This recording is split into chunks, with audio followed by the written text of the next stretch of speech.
Welcome friends, स्वागत है आपका अपने यूट्यूब चैनल श्रवण मैथ सब पर। आज के इस वीडियो में हम पढ़ेंगे आरआरबी ग्रुप डी में पूछे जाने वाले साइंस के 25 महत्वपूर्ण प्रश्न, जिसका पहला प्रश्न है कार्बन डाइऑक्साइड का आणविक द्रव्यमान क्या है। Option A 44, 38, option C 22, option D 42। Carbon dioxide जो है उसका सूत्र होता है CO2, जिसमें एक कार्बन परमाणु और दो ऑक्सीजन परमाणु है। कार्बन का जो आणविक द्रव्यमान है वो होता है 12.01 ग्राम प्रति मोल और ऑक्सीजन का होता है 16। ऑक्सीजन के दो अणु है यहाँ पे, तो 16 का डबल हो जाएगा 32 और कार्बन का 12.01, तो टोटल हो जाएगा 44.01 ग्राम प्रति मोल। तो यहाँ से हम लगभग में लेंगे तो 44 आ जाएगा। इसका राइट आंसर हो जाएगा ऑप्शन ए। इसके बाद सेकंड प्रश्न है, विद्युत धारा के कारण किसी चालक में उत्पन्न ऊष्मा को क्या कहते हैं। ऑप्शन ए है विद्युत अपघटन, ऑप्शन बी जूल का तापन, ऑप्शन सी विद्युत चुंबकीय प्रेरण, ऑप्शन डी ओम का नियम। तो दोस्तों, विद्युत धारा के कारण किसी चालक में उत्पन्न ऊष्मा को धारा का तापन प्रभाव या फिर जूल तापन कहा जाता है। तो यहाँ इसका राइट आंसर हो जाएगा ऑप्शन बी जूल का तापन। इसके बाद नेक्स्ट प्रश्न है प्रश्न संख्या 3। एक प्रकाश सघन माध्यम ए से विरल माध्यम बी की ओर यात्रा कर रहा है। माध्यम ए के सापेक्ष माध्यम बी के अपवर्तनांक की इकाई क्या होगी। ऑप्शन ए दिया गया है कोई इकाई नहीं, option B metre, option C metre into metre यानी मीटर स्क्वायर, ऑप्शन डी 1/मीटर यानी मीटर इनवर्स। दोस्तों, अपवर्तनांक जो है उसका फॉर्मूला होता है निर्वात में प्रकाश की चाल बटा किसी माध्यम में प्रकाश की चाल। तो यहाँ इस फॉर्मूले में हम देख रहे हैं चाल डिवाइड हो रही है चाल से, इसका मतलब है कि इसकी कोई इकाई नहीं आएगी। तो इसका राइट आंसर हो जाएगा ऑप्शन ए कोई इकाई नहीं, यानी अपवर्तनांक विमाहीन और इकाईहीन राशि है। इसके बाद नेक्स्ट प्रश्न है प्रश्न संख्या 4। निम्नलिखित में से कौन सी धातु अपनी निम्न अभिक्रियाशीलता के कारण प्रकृति में मुक्त अवस्था में पाए जाने की सबसे अधिक संभावना रखती है। निम्न अभिक्रियाशील धातु के बारे में पूछा गया है इसमें। ऑप्शन ए है तांबा, ऑप्शन बी सोना, ऑप्शन सी लोहा, ऑप्शन डी है जिंक। तो यहाँ इसका राइट आंसर हो जाएगा ऑप्शन बी सोना। दोस्तों, यहाँ इनकी अभिक्रियाशीलता देखते हैं हम। सबसे ज्यादा अभिक्रियाशील है यहाँ पे जिंक, उसके बाद इससे कम अभिक्रियाशील है लोहा, फिर इससे कम अभिक्रियाशील है तांबा, फिर सबसे कम अभिक्रियाशील है सोना। ये धातुओं की अभिक्रियाशीलता का घटता क्रम है। सबसे अभिक्रियाशील है यहाँ जिंक और सबसे कम अभिक्रियाशील है सोना। तो निम्न अभिक्रियाशीलता पूछी गई थी यहाँ, तो वो है सोना। इसके बाद अगला प्रश्न पूछा गया है प्रश्न संख्या 5। निम्नलिखित में से क्या जंतु कोशिका में उपस्थित नहीं होता। Option A chloroplast, option B cytoplasm, option C plasma झिल्ली, ऑप्शन डी न्यूक्लियस। दोस्तों, यहाँ इसका राइट आंसर हो जाएगा ऑप्शन ए क्लोरोप्लास्ट जो है वो जंतु कोशिका में उपस्थित नहीं होता है। यह हरे पादप और शैवाल में उपस्थित होता है।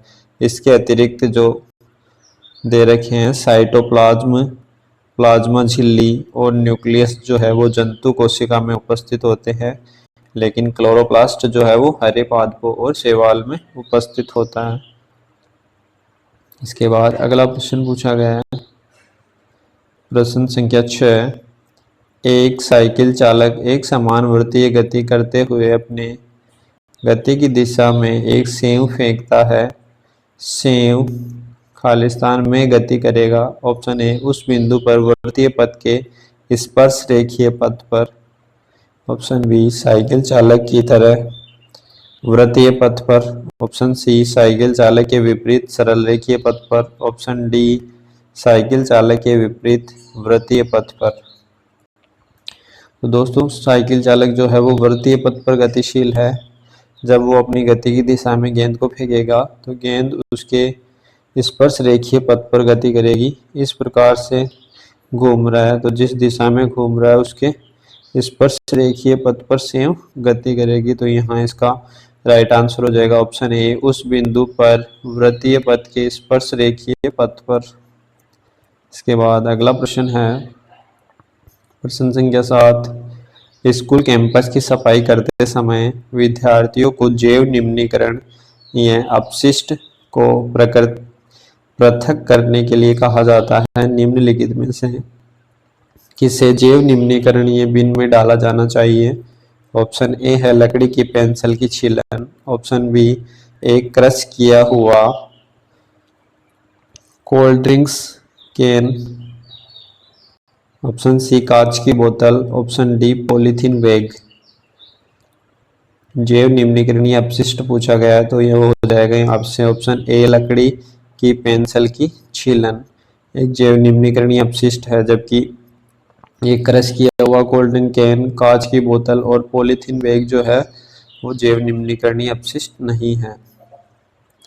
इसके बाद अगला प्रश्न पूछा गया है प्रश्न संख्या 8। स्वपरागण की तुलना में परपरागण का प्राथमिक लाभ क्या है। ऑप्शन ए यह संतति उत्पन्न करने के लिए परागण कारकों पर निर्भर नहीं करता। ऑप्शन बी आनुवंशिक विविधताएं लाता है जिससे संतति के जीवित रहने की संभावना वर्धित हो जाती है। ऑप्शन सी इसमें संतति उत्पन्न करने के लिए कम ऊर्जा की आवश्यकता होती है। ऑप्शन डी है जनक के समान संतति उत्पन्न करता है। यहाँ इसका राइट आंसर हो जाएगा ऑप्शन बी आनुवंशिक विविधताएं लाता है जिससे संतति के जीवित रहने की संभावना वर्धित हो जाती है। इसके बाद अगला प्रश्न पूछा गया है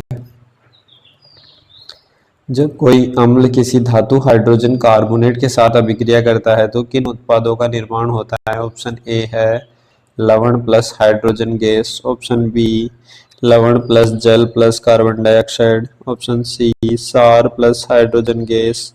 ऑप्शन डी है लवण प्लस ऑक्सीजन प्लस कार्बन। यहाँ हम एक धातु हाइड्रोजन कार्बोनेट की अम्ल से अभिक्रिया देखते हैं। एक धातु हाइड्रोजन कार्बोनेट ले लेता हूँ मैं NaHCO3 सोडियम बाइकार्बोनेट की अभिक्रिया करवाते हैं यहाँ हम अम्ल HCl से, तो यहाँ बन जाएगा NaCl जो कि एक लवण है प्लस H2O जो कि जल है प्लस CO2 जो कि कार्बन डाइऑक्साइड गैस है। तो यहाँ हमें तीन उत्पाद मिले हैं लवण, जल और कार्बन डाइऑक्साइड। तो इसका राइट हो जाएगा ऑप्शन बी। इसके बाद अगला प्रश्न है प्रश्न संख्या 10।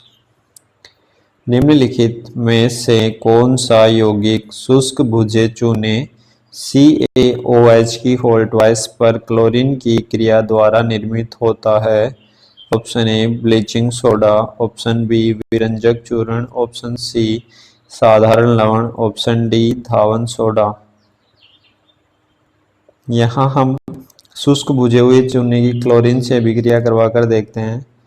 CaOH की होल्टवाइस plus Cl2 is equal to क्या बनता है यहाँ से CaOCl2 जो कि विरंजक चूर्ण का फॉर्मूला है और उसके साथ जल का एक अणु। तो दोस्तों शुष्क भुजे हुए चूने की जब क्लोरीन से क्रिया करवाई जाती है तो विरंजक चूर्ण का निर्माण होता है या इसको कैल्शियम ऑक्सीक्लोराइड भी कहा जाता है। यह हो गया ऑप्शन बी इसका राइट आंसर, विरंजक चूर्ण। इसके बाद अगला प्रश्न है,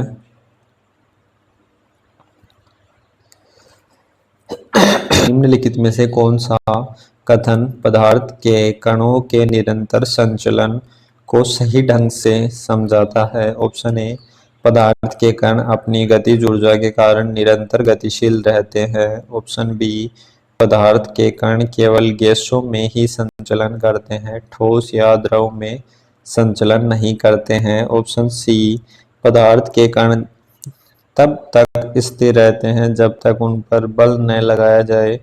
ऑप्शन डी, पदार्थ के कण इतने भारी होते हैं कि वे हिल नहीं सकते। तो यहाँ इसका राइट आंसर हो जाएगा ऑप्शन ए, पदार्थ के कण अपनी गतिज ऊर्जा के कारण निरंतर गतिशील रहते हैं। नेक्स्ट प्रश्न है प्रश्न संख्या 12, सूक्ष्मदर्शी से देखने पर प्रत्येक कोशिका में इनमें से कौन सी आकृति दिखाई देती है? Option A, lysosome. Option B, सूत्रकणिका। ऑप्शन सी, गुणसूत्र। ऑप्शन डी, कोशिका झिल्ली। तो दोस्तों यहाँ इसका राइट आंसर हो जाएगा ऑप्शन डी, कोशिका झिल्ली। सूक्ष्मदर्शी से देखने पर प्रत्येक कोशिका में कोशिका झिल्ली दिखाई देती है। इसके बाद नेक्स्ट प्रश्न है प्रश्न संख्या 13, किसी पिंड की स्थितिज ऊर्जा निम्नलिखित में से किस पर निर्भर करती है? ऑप्शन ए, केवल ऊंचाई पर। ऑप्शन बी, केवल द्रव्यमान पर। ऑप्शन सी, द्रव्यमान और ऊंचाई दोनों पर। ऑप्शन डी, चाल पर। हम जानते हैं किसी पिंड की स्थितिज ऊर्जा U का फॉर्मूला होता है mgh। तो यहाँ देखो m द्रव्यमान है, h ऊंचाई है, तो द्रव्यमान और ऊंचाई दोनों पर निर्भर करती है। तो इसका राइट आंसर हो जाएगा ऑप्शन सी, द्रव्यमान और ऊंचाई दोनों पर। इसके बाद नेक्स्ट प्रश्न है प्रश्न संख्या 14, अणु मॉडल के अनुसार परमाणु में इलेक्ट्रॉन खाली स्थान है यानी होते हैं। ए ऑप्शन दिया गया, धनात्मक रूप से आवेशित गोले में खीर के में आलू बुखारे की तरह अंतर्निहित होते हैं। ऑप्शन बी, परमाणु में स्थिर होते हैं और फोटोन से टकराने पर ऊर्जा उत्सर्जित करते हैं। ऑप्शन सी दे रखा है, नाभिक के चारों ओर अंडाकार कक्षाओं में घूमते हैं और निरंतर ऊर्जा उत्सर्जित करते हैं।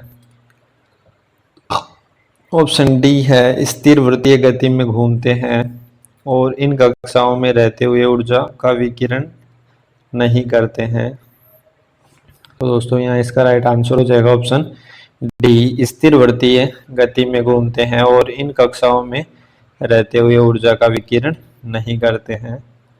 इसके बाद अगला प्रश्न है इसका प्रश्न संख्या 15, एक रेलगाड़ी सीधी पटरी पर की चाल, रेलगाड़ी की चाल दे रखी है 54 किलोमीटर पर हावर से चल रही है। यह 150 मीटर चलने के बाद रुक जाती है। इसके त्वरण का परिमाण क्या है?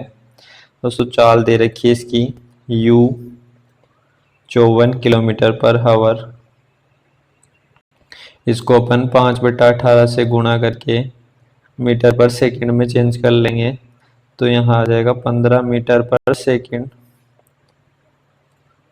ये होगी प्रारंभिक वेग, रुक जाती है तो अंतिम वेग हो जाएगा 0 इसका।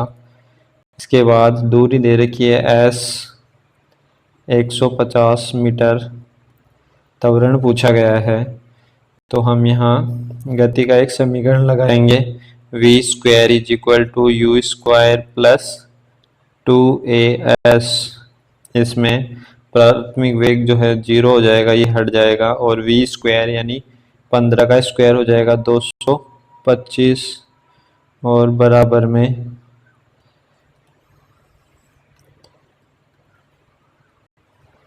सॉरी दोस्तों यहाँ प्रारंभिक वेग तो दे रखा है, इसकी जगह 15 रख देंगे, अंतिम वेग 0 हो जाएगा तो v स्क्वायर हट जाएगा, जबकि u स्क्वायर का मान रख देंगे हम इधर, बराबर में 0 हो जाएगा और प्लस 2as यहाँ 2 × A × S की वैल्यू रख देंगे 150, तो हो जाएगा 300S। 300S हो जाएगा यहाँ पे, और बराबर में आ जाएगा इसके 0। इसको सोल्व करेंगे आगे, तो S की जो वैल्यू है वो आएगी बराबर में माइनस का 225/300। तो डिवाइड करेंगे 225 को 300 से, तब आएगा C का मान 0.75 मीटर प्रति सेकेंड स्क्वायर। कैसे आया? इसको सोल्व करने पर अंतिम वेग इसमें रख दिया 0, प्रारंभिक वेग का मान रख दिया 15, 15 का स्क्वायर 225 प्लस 2 × S किया, तो यहाँ से आ गया 300A। A की वैल्यू निकालनी है तो 300 का भाग लग जाएगा 225 में, 225 में 300 का भाग देंगे तो आएगा 0.75 मीटर प्रति सेकेंड स्क्वायर। इसके बाद अगला प्रश्न है प्रश्न संख्या 16। इसमें पूछा गया है एक कार चालक घर पर अवतल दर्पण का उपयोग सेविंग दर्पण के रूप में करता है। यदि उसका चेहरा दर्पण के पास रखा जाए तो प्रतिबिंब कैसा बनेगा? दोस्तों हम देखते हैं। ऑप्शन ए आभासी सीधा और न्यूनीकृत, ऑप्शन बी आभासी उल्टा और चेहरे से बड़ा, ऑप्शन बी है वास्तविक उल्टा और चेहरे से बड़ा, ऑप्शन सी वास्तविक उल्टा और चेहरे से छोटा, ऑप्शन डी दिया गया आभासी सीधा और आवर्धित। दोस्तों हम अवतल दर्पण में देखते हैं तो हमें अपना चेहरा सीधा दिखाई देता है और बड़ा भी दिखाई देता है, इसलिए इसका राइट आंसर हो जाएगा ऑप्शन डी आभासी सीधा और आवर्धित। जबकि अवतल दर्पण में जो बाकी स्थितियां हैं उनमें जो चित्र बनता है वो होता है वास्तविक और उल्टा, और आवर्धन इसका जो है वो बदलता रहता है। इसके बाद अगला प्रश्न है प्रश्न संख्या 17। इसमें पूछा गया है जब किसी परिपथ में धारा को दोगुना कर दिया जाता है, प्रतिरोध को स्थिर रखते हुए प्रतिरोधक में संचित शक्ति हो जाती है। ऑप्शन ए 1/4, ऑप्शन बी 2 गुनी, ऑप्शन सी 4 गुनी, ऑप्शन डी आधी। तो यहाँ हम देखते हैं शक्ति का फॉर्मूला, P बराबर होता है VI। यहाँ V नहीं दे रखा, I और R दे रखा है, तो हम यहाँ V की जो वैल्यू है वो रख देते हैं। V बराबर IR होता है, तो I²R हो जाएगा यहाँ पे। जब हम V की वैल्यू पुट करेंगे IR, तो ये हो जाएगा I²R। दोस्तों यहाँ R को कांस्टेंट दिया गया है, तो ये I का स्क्वायर हो जाएगा। I की वैल्यू को 2 गुना करेंगे तो 2 का स्क्वायर कितना हो जाएगा? 4, यानी 4 गुनी हो जाएगी। तो यहाँ इसका राइट आंसर हो जाएगा ऑप्शन सी 4 गुनी।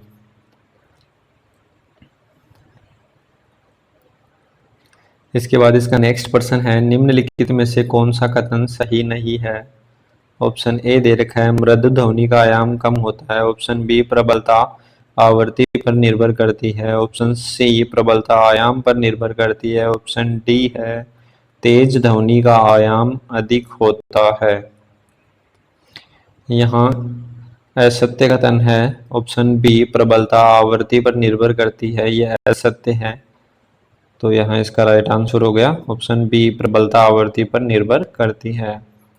इसके बाद अगला प्रश्न है प्रश्न संख्या 19। यदि वस्तु को u वेग से ऊर्ध्वाधर ऊपर की ओर फेंका जाता है तो गुरुत्वाकर्षण के प्रभाव में त्वरण ऑप्शन ए गति की दिशा के विपरीत कार्य करता है, ऑप्शन बी उच्चतम बिंदु पर शून्य हो जाता है, ऑप्शन सी ऊर्ध्वगामी वेग बढ़ता है, ऑप्शन डी है गति की दिशा में कार्य करता है। तो यहाँ इसका राइट आंसर हो जाएगा ऑप्शन ए। जब वस्तु को u वेग से ऊर्ध्वाधर ऊपर की ओर फेंका जाता है तो गुरुत्वाकर्षण के प्रभाव में त्वरण गति की दिशा के विपरीत कार्य करता है। इसके बाद नेक्स्ट प्रश्न है प्रश्न संख्या 20। इसमें पूछा गया है परिपक्व होने पर एक जीव छोटे छोटे टुकड़ों में टूट जाता है जो नए जीवों में विकसित होते हैं, इस प्रक्रिया को क्या कहते हैं? ऑप्शन ए दिया गया है संलयन, ऑप्शन बी मुकुलन, मुकुनल, मुकुलन है दोस्तों, यहाँ पे थोड़ा नल हो गया, लन है, मुकुलन, विखंडन और खंडन। ऑप्शन बी की जगह क्या है, मुकुलन। तो यहाँ इसका राइट आंसर हो जाएगा खंडन, ऑप्शन डी, क्योंकि परिपक्व होने पर एक जीव छोटे छोटे टुकड़ों में टूटता है और नए जीव को विकसित करता है, तो ये प्रक्रिया खंडन कहलाती है। इसके बाद नेक्स्ट प्रश्न है प्रश्न संख्या 21, वकाणु यानी नेफ्रॉन में कौन से पदार्थ चयनात्मक रूप से पुनः अवशोषित होते हैं। ऑप्शन ए दे रखा है इसका प्लेटलेट्स और enzyme, option B glucose, amino अम्ल और जल, ऑप्शन सी यूरिया और कार्बन डाइऑक्साइड, ऑप्शन डी पित्त और हाइड्रोक्लोरिक अम्ल। तो यहाँ इसका राइट आंसर हो जाएगा ऑप्शन बी, वर्गाणु में जो है ग्लूकोज, अमीनो अम्ल और जल जो है चयनात्मक रूप से पुनः अवशोषित होते हैं।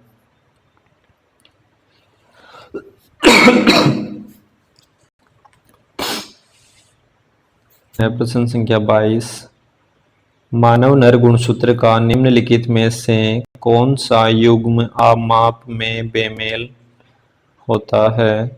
ऑप्शन ए एलिंग सूत्र का प्रथम युग्म, ऑप्शन बी एलिंग सूत्र का 13वां युग्म, ऑप्शन सी लिंग गुणसूत्र, ऑप्शन डी एलिंग सूत्र का 20वां युग्म। दोस्तों हम जानते हैं मानव नर में 23 जोड़ी गुणसूत्र होते हैं, यानी 46 गुणसूत्र होते हैं, तो 23 युग्म बनते हैं इसमें। तो यहाँ पहला 13वां और 20वां युग्म दिया गया है, तो ये सही हो जाएंगे इसके।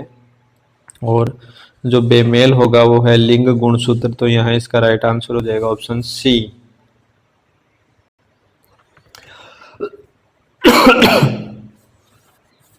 प्रश्न पूछा गया है निम्नलिखित में से कौन सा एथेनॉल यानी C2H5OH का सामान्य नाम है। Option A isopropyl alcohol, option B butyl alcohol, option C ethyl alcohol, option D methyl alcohol. तो दोस्तों यहाँ 2 कार्बन परमाणु दिए गए हैं, 2 कार्बन परमाणु के लिए आता है एथ, तो यहाँ देखो इससे संबंधित नाम है एथिल अल्कोहल, तो यहाँ इसका राइट आंसर हो जाएगा ऑप्शन सी। इसके बाद नेक्स्ट प्रश्न पूछा गया है प्रश्न संख्या 24, निम्नलिखित में से कौन सा सीधे रक्त में स्रावित किया जाता है और शरीर के विभिन्न अंगों तक पहुंचाया जाता है। ऑप्शन ए है पित्त रस, ऑप्शन बी है एड्रिनेलिन, ऑप्शन सी अग्नाशयी रस, ऑप्शन डी लार। तो यहाँ इसका राइट आंसर हो जाएगा ऑप्शन बी, एड्रिनेलिन जो है वो सीधे रक्त में स्रावित किया जाता है और शरीर के विभिन्न अंगों तक पहुंचाया जाता है। इसके बाद लास्ट प्रश्न है इस वीडियो का, प्रश्न संख्या 25, निम्नलिखित में से कौन सी अधातु कमरे के तापमान पर द्रव अवस्था में पाई जाती है। Option A bromine, option B iodine, option C phosphorus, option D nitrogen. तो यहाँ जो ब्रोमीन अधातु है वो कमरे के तापमान पर द्रव अवस्था में पाई जाती है, तो इसका राइट आंसर हो जाएगा ऑप्शन ए ब्रोमीन। दोस्तों ये थे साइंस के 25 महत्वपूर्ण प्रश्न जो सभी प्रतियोगी परीक्षाओं में पूछे जाते हैं। दोस्तों यदि ये वीडियो आपको पसंद आया हो तो इस वीडियो को लाइक कीजिए, अपने दोस्तों में ज़्यादा से ज़्यादा शेयर कीजिए, साथ ही अपने यूट्यूब चैनल श्रवण मैथ हब को सब्सक्राइब करना ना भूलें। यदि आप इस चैनल पर नए हैं तो बेल आइकन को प्रेस कर चैनल को सब्सक्राइब कीजिए, जिससे आपको आने वाले वीडियोज़ के नोटिफिकेशन समय पर मिल सके। दोस्तों इस वीडियो को पूरा देखने के लिए आप सभी का धन्यवाद।